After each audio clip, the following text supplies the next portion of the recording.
Hi everyone, it's a Geeky Fox again, and I've just wrapped up a video that I'll be posting before this one of my weekend here in Adelaide doing the breathwork session. But what I wanted to discuss, it's just I'm getting a lot of inspiration lately just to do some videos because I'm in my own space, I'm away from home, and I'm just I'm getting all these creative hits. And after this breathwork session weekend, breathwork workshop weekend, rather, I'm just starting to be flooded with ideas, and I feel motivated to get back into things. So I just feel like I want to discuss where I'm at with the carnivore diet. Now, I know that I started off this channel discussing the carnivore diet and how it can benefit someone that's been experiencing chronic pain, fibromyalgia, CFS, all those types of chronic sort of conditions, symptoms and illnesses, and a lot of other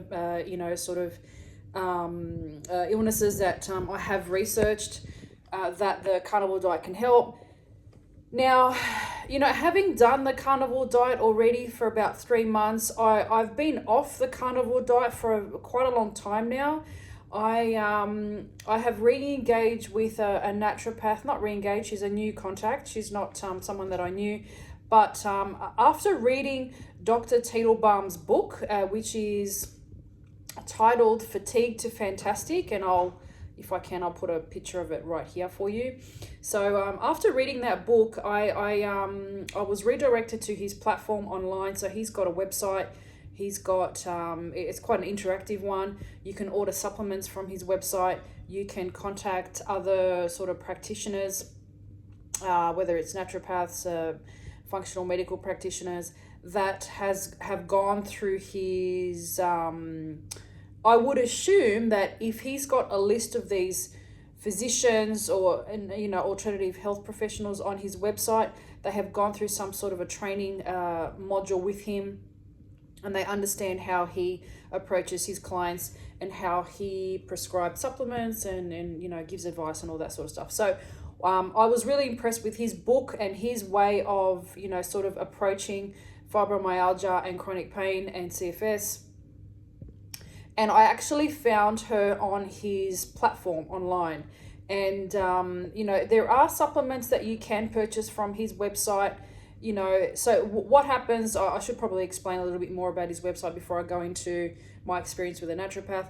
So he has a really long questionnaire on his website, and you put in all your information. So questions like what are your symptoms, what's your medical background, all sorts of things. So he goes into a lot of detail.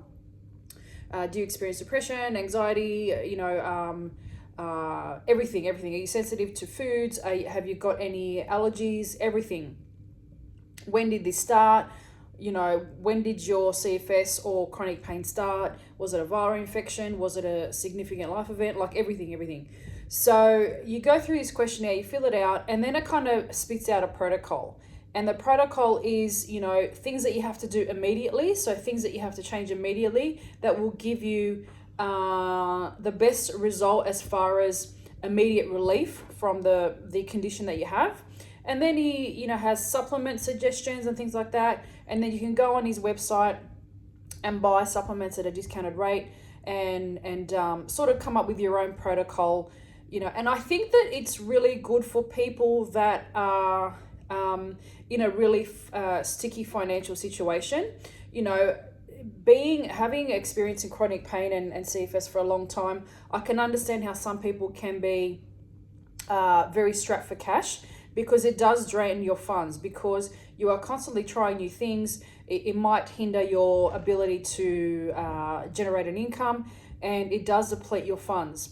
And I think that Dr. Teitelbaum's platform is amazing because it gives you access to supplements and everyday sort of patterns that you can implement into your everyday life that can significantly improve your health status and your everyday life, basically. But eventually, I think that when you get to a place where you can afford having a one-on-one relationship with an alternative health professional, I think it's very advantageous. And I did contact someone in Australia that has gone through his training module, and I couldn't find anybody in Sydney, and it ended up being a naturopath that I work with remotely, sort of on Zoom, in Melbourne. And you know, she has her own views on the carnivore diet, and you know, after doing the carnivore diet and sort of where I am right now, I'm starting to think that the carnivore diet is, if you don't need to be on a carnivore diet and you can sort of expand your diet and include other things, I don't personally think that you should be on a carnivore diet long term. Now, there are people that, for whatever reason, I'm not a doctor and I'm not here to give you medical advice, so this is just purely my, you know, my advice and my opinion. You know, it's not based in, you know, medical facts or anything like that, but just I'm just discussing my experience and how I feel about the carnivore diet after doing it for 3-4 months. I think that if you are in a acute situation and you're at a state where your symptoms are very uncontrollable and you don't know where to start, I think that taking so much out of your diet and actually sticking to a pure lion's diet or a carnivore diet is very, very good. Why do I believe that? Because it's hard to know where to start, and it's hard to know what foods are actually affecting you. You know, as far as, you know, dietary implications of, you know, what diet can do to conditions like this. I'm not talking about lifestyle changes and situational sort of things. I'm talking about purely diet here. I'd love to rest my phone on something that's a bit more stable because my hand's getting tired. So I think that, you know, being in a much more acute situation back then when I started the carnivore diet, it was a really good solution for me back then. And it did what I wanted it to do. It kind of, how do I explain it? It just took the urgency away from the symptoms that I was feeling, and it just kind of relaxed my nervous system. And taking away gluten, taking away carbohydrates, taking away, you know, 98% of sugar, taking away a lot of the fruits and vegetables, you know, because that might have been related to an over consumption of oxalates. You know, just stripping away my diet down to a carnivore or a lion's diet was really, really helpful for me because I was in a very, very, very, very acute situation. Now, having some hindsight now and being sort of away from the carnivore diet for quite a long time now, and after speaking to the naturopath, you know, are we designed to be on a carnivore diet for life? You know, is it something that we should kind of aim for? I don't think so. I started introducing more fruits and vegetables. I started introducing, I did sort of, I was a little bit naughty and I went sort of a little bit to the opposite extreme, and I did start introducing, you know, probably too much sugar and carbs as well. But I feel like I'm at I know that I shouldn't be, and I know that I should be. Diet is my addiction. Sugar is my addiction. Carbohydrates is my addiction. That's what I've always had a problem with. And, you know, having experienced chronic pain, you know, a sugar hit just kind of gets me to where I need to be just to function on a day-to-day basis. And it's been, I think that's been my biggest struggle. You know, even when I've stripped down my diet to something that's very clean, sugar is my last, what do you call it? It's the hardest thing that I've had to deal with. So, do I think that I need to be on a carnivore diet again? No. Strictly carnivore diet? No. Do I feel like I need to possibly look at a keto-ish diet and strip away all the carbs and the sugar and all that sort of stuff, all the grains, all the seed oils? They're really, really bad for you as well. Yes. And I think, you know, and having sort of a dessert now and then is not affecting me the way it used to. And, you know, sometimes I have a really bad day and I think, oh, I'm lapsing again. You know, I'm having a lot of chronic pain. I feel really lethargic.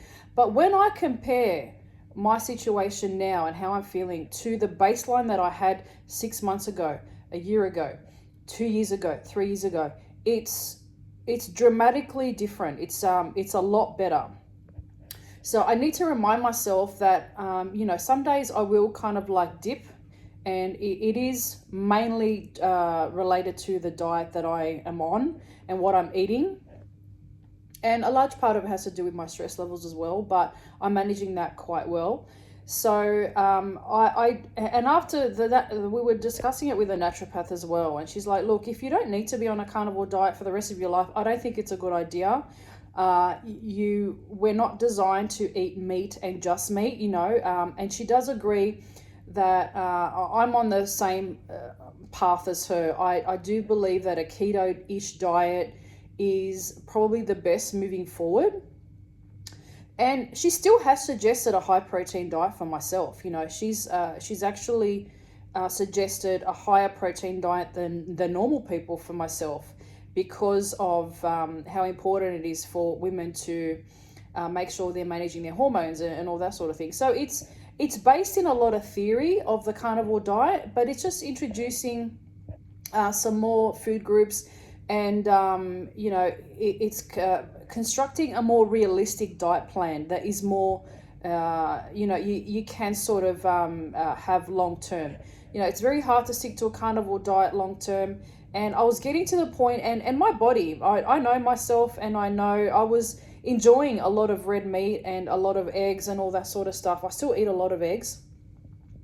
But I got to a point where I was kind of over it, you know, and for a while, for 3-4 months, my body was craving a lot of red meat and a lot of seafood, and my body was loving what I was eating.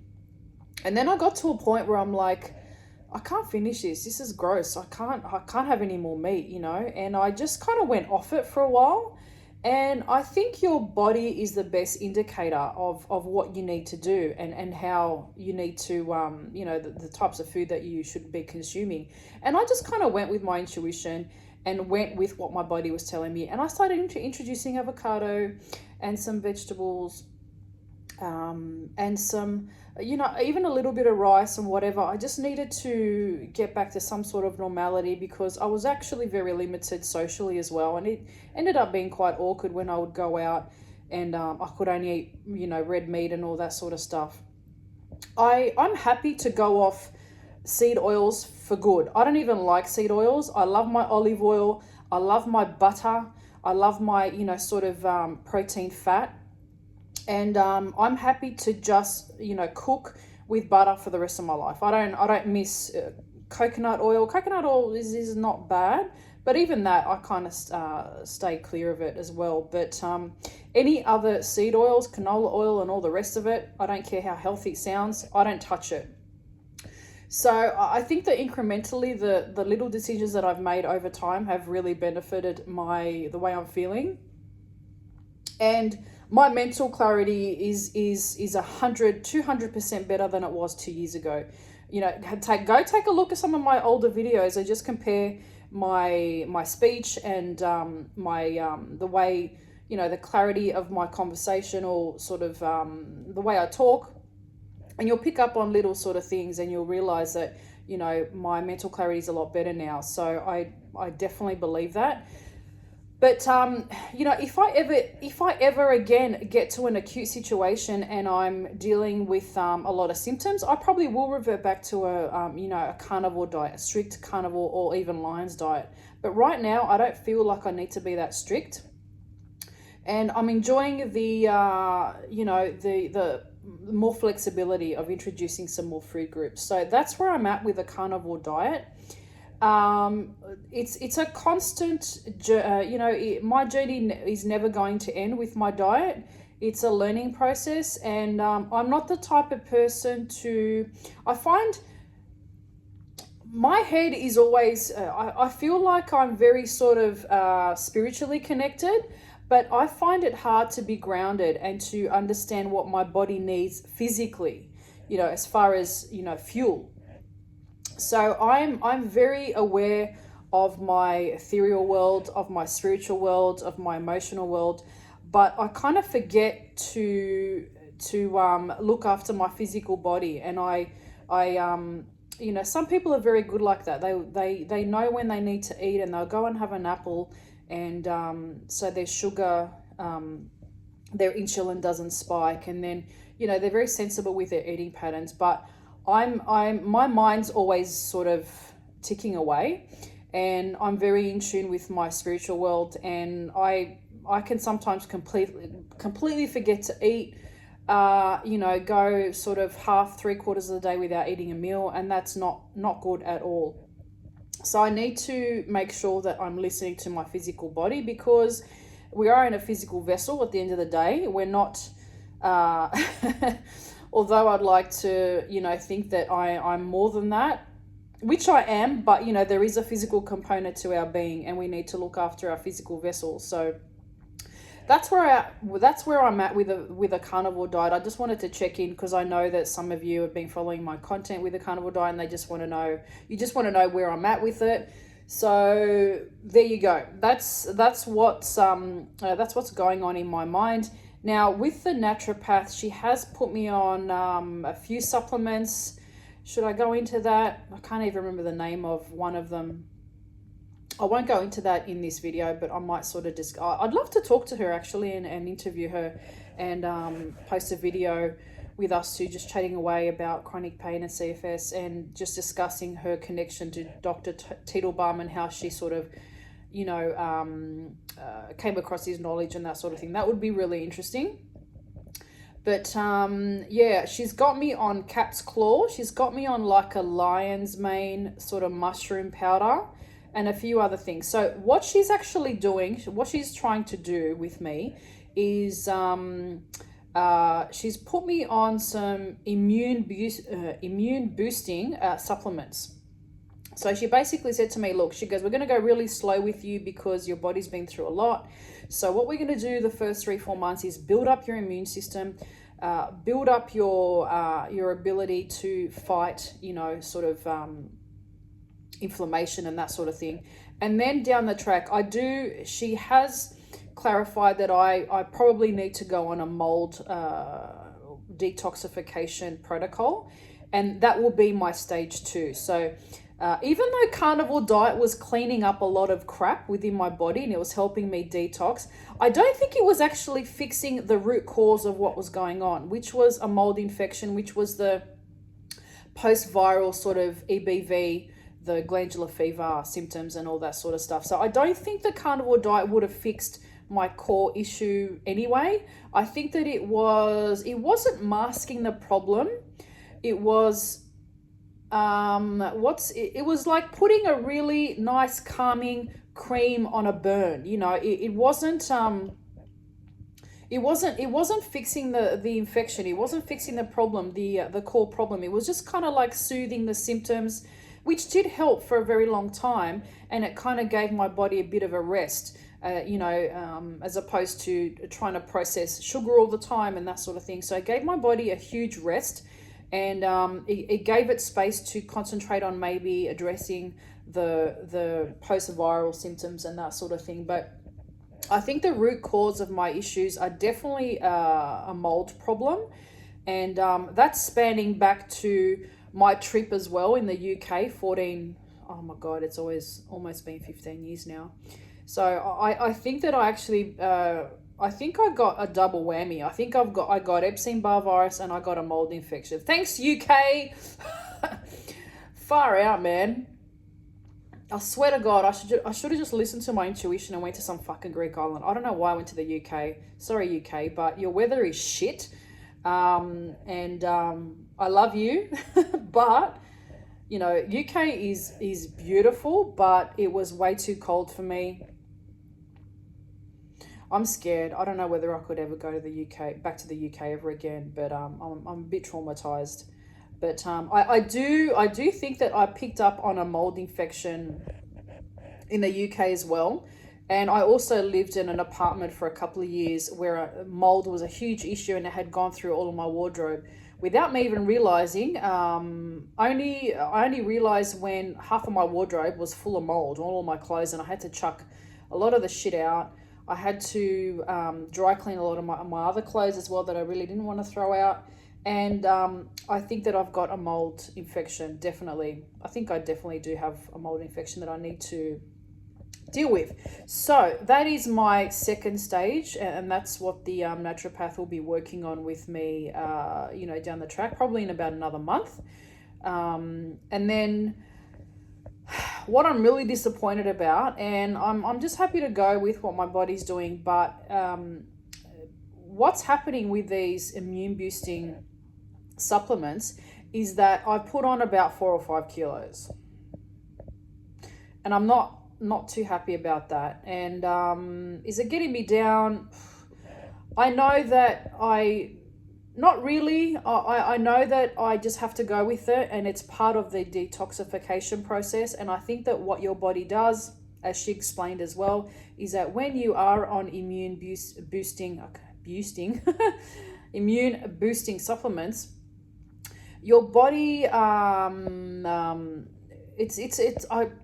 only way I can describe it is like this. When you are doing a deep clean on your body and you've decided, it's not just like a wipe surfaces, vacuum the floor, mop the floor, and you're done, and you kind of look around and everything's spick and span and you think that everything's neat and tidy.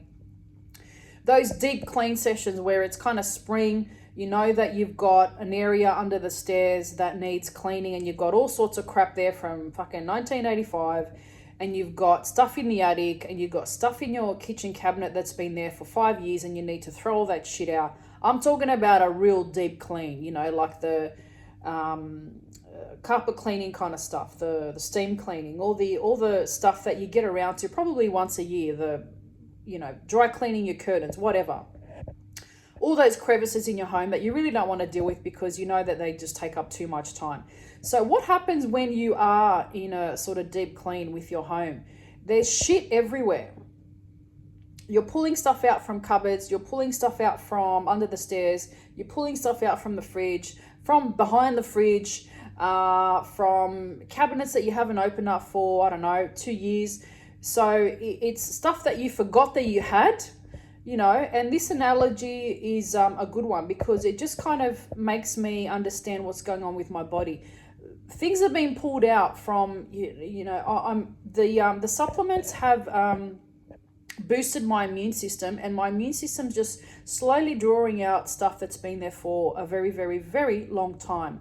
And what does that cause? It causes inflammation, which is a protective mechanism. And that is why I've blown up. That is why I've put on 4 or 5 kilos, because my body is pulling stuff out of, areas of my body that haven't been addressed for a very, very long time. So I know it's a process, and I know that slowly, my body I think that after the mold protocol, things will change dramatically, and I'll just kind of drop weight really, really quickly. So but I'm just going with it, sometimes it's I just have to look at the long game and what I'm aiming to do here. But what I have noticed is that my pain levels have dramatically decreased, which is the most important thing. I don't care about being 5, 6, 7 kilos lighter and I can't get up in the morning because my back pain is unbearable and I've got nerve pain down my legs and I can't move, and halfway through the day I'm stiff as a board and I feel like a 90-year-old. I'd rather be 5, 6, even 7 kilos. I don't care. Please don't make me put on more weight. I've had enough.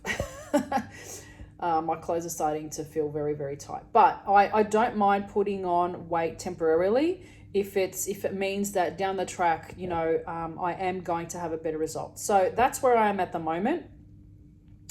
And I'm really excited to get into this mold protocol, and I might do another video and just go through the supplements that I'm on at the moment. And I'll and then I'll do maybe one just to kind of give you a breakdown of how I'm feeling throughout the mold protocol. But I'll leave it here for now. that is where I'm at with the carnivore diet. So don't think that I've forgotten you all, and anyone that's following me specifically for that reason, for the carnivore diet. That's where I'm at, and yeah, I'll speak to you in the next video.